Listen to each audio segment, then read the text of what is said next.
Self-care is about more than physical health. For total welfare, the spirit and mind must be included.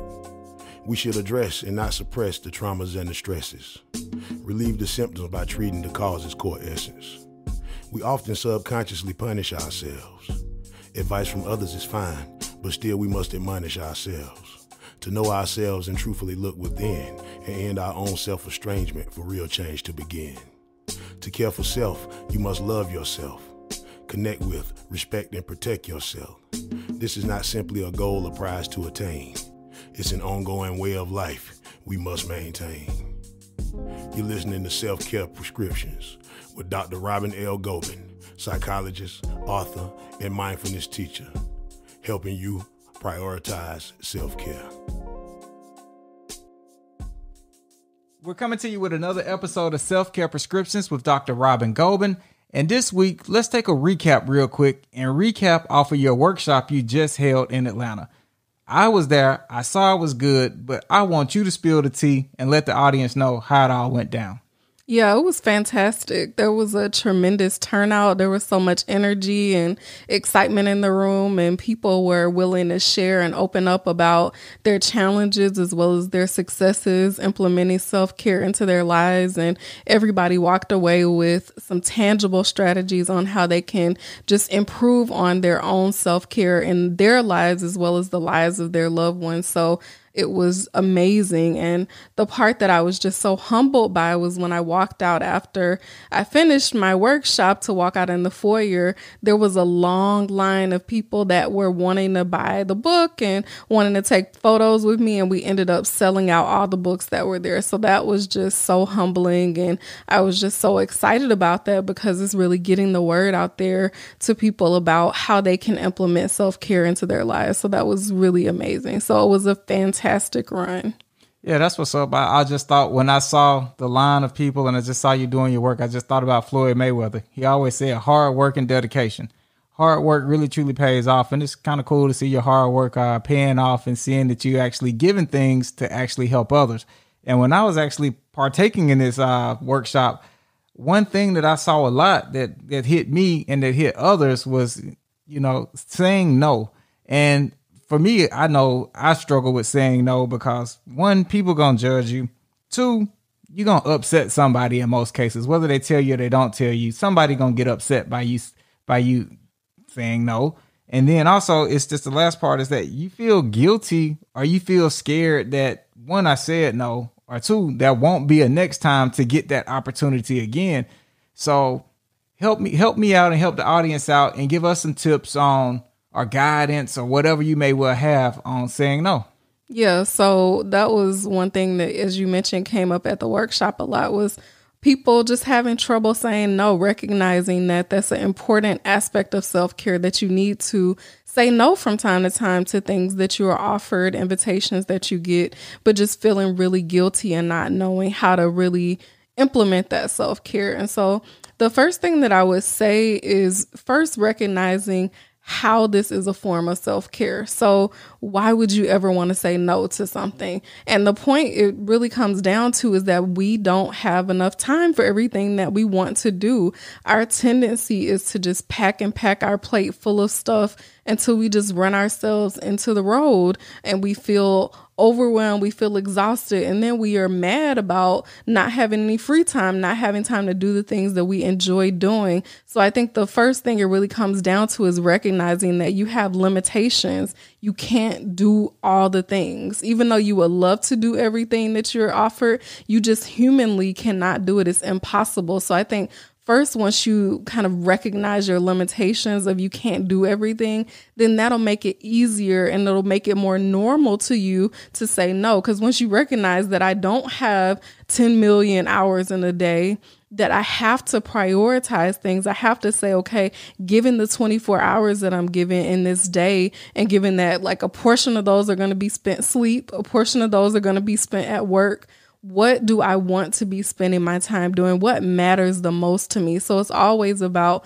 prioritizing. And then once you prioritize, then it becomes easier to say no because you recognize I have this limitation. I can't do it all. So what is going to rise to the top of my list as far as the things that I can focus on? And then what are those things that I'm just going to have to say no to? And I think another thing that you mentioned too that's so key that a lot of people do is they make assumptions. You made a lot of assumptions there when you were talking. You were saying, I know they're going to be mad at me. Like you're going to automatically make someone mad.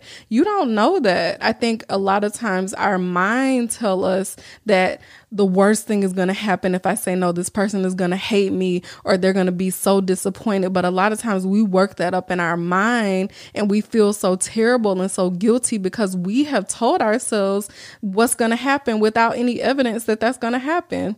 And so you don't know how the person is going to respond. So I would say kind of get out of your head and don't kind of buy into the hype that your mind is telling you that it's going to be these terrible consequences that are going to happen if you say no to this person. Because I found it's all about how you say no. There's a lot of different ways. It's not saying no, it's how you turn down the offer or the invitation. And a lot of times people will respect you because they themselves are overwhelmed, overworked, and overburdened, and they understand that you just can't do it all. And so if it's a person that respects you and cares about your well-being, then they might be a bit disappointed, but that's normal and it's okay. You don't have to save them from being disappointed. It's, of course, they wanted you to do something, so it's normal for them to be disappointed. But I think disappointed is a bit different than they're going to be angry or mad or like revengeful towards me because I said no to something.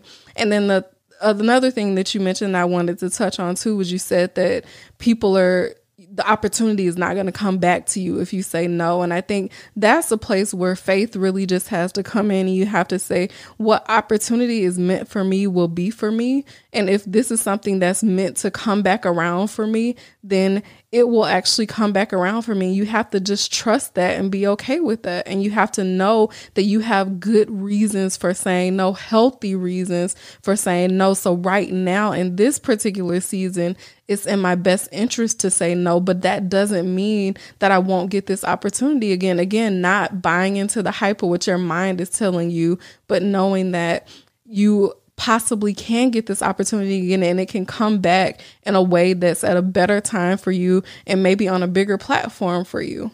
Yeah, so let's just keep it real. You said good points there, and I'm sure a lot of people go through what I'm finna say right here. Okay. So you say faith, I say fear.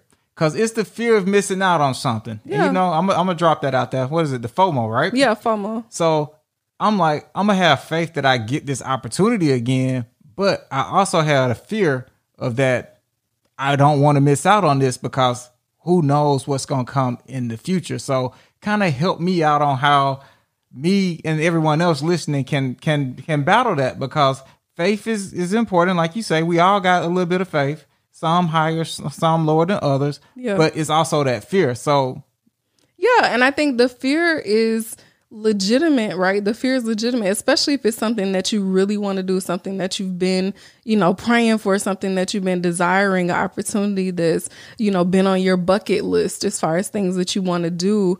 But you just, again, have to recognize that you can't do it. You have a reason for saying no. So if I'm saying no because the travel just isn't going to work out for me, or because I'm sick right now, you can't make yourself do something that you're not even healthy enough to do. So you just have to trust that the opportunity will come around again. And I didn't say that having faith and having trust was easy. I think a lot of times we feel like it should be easy to say no. It's not easy to say no because, again, these are things that we enjoy and that we want to do. But again, we have to recognize those real limitations and just honor that and say that there will be other times. And I think you just have to trust that and be willing to feel the fear, be willing to feel the uncertainty that comes along with that. Because again, I say that it's going to come back again, but you can't see that right now. And so that's very scary because you're like, I don't know if I'm going to see that again, but you just have to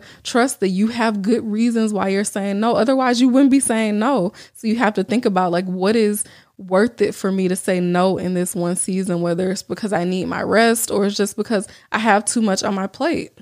So that's what's up. So let me get this out here. So you always blessing us with good knowledge. You drop some jewels on us. So let us know how you practicing what you preach. When was the last time you actually said no?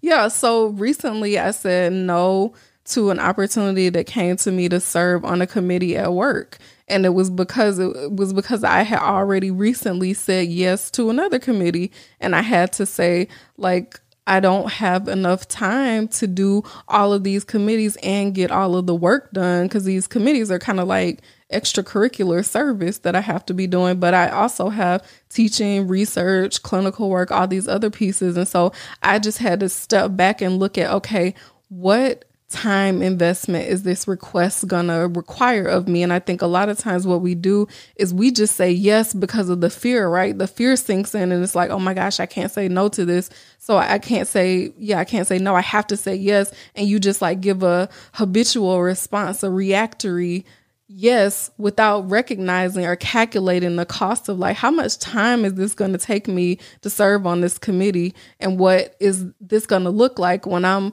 exhausted and tired and overwhelmed? Am I really going to be able to give 100% effort to this? Am I going to be mad and walking in a room with attitude because I'm mad that I signed up for this a week from now? So you really have to think about the cost, like what is the time commitment? Because of course, when somebody presents something to you, it's always like the great side of it, the good side of it, but you don't see like all the work sometimes that goes into it. So I would say ask questions about it, which I did about this committee, like how many hours, how frequently are we going to be meeting? And then to really take the time to calculate the time in your head of like, how is this going to line up with all of the other things that I have on my plate?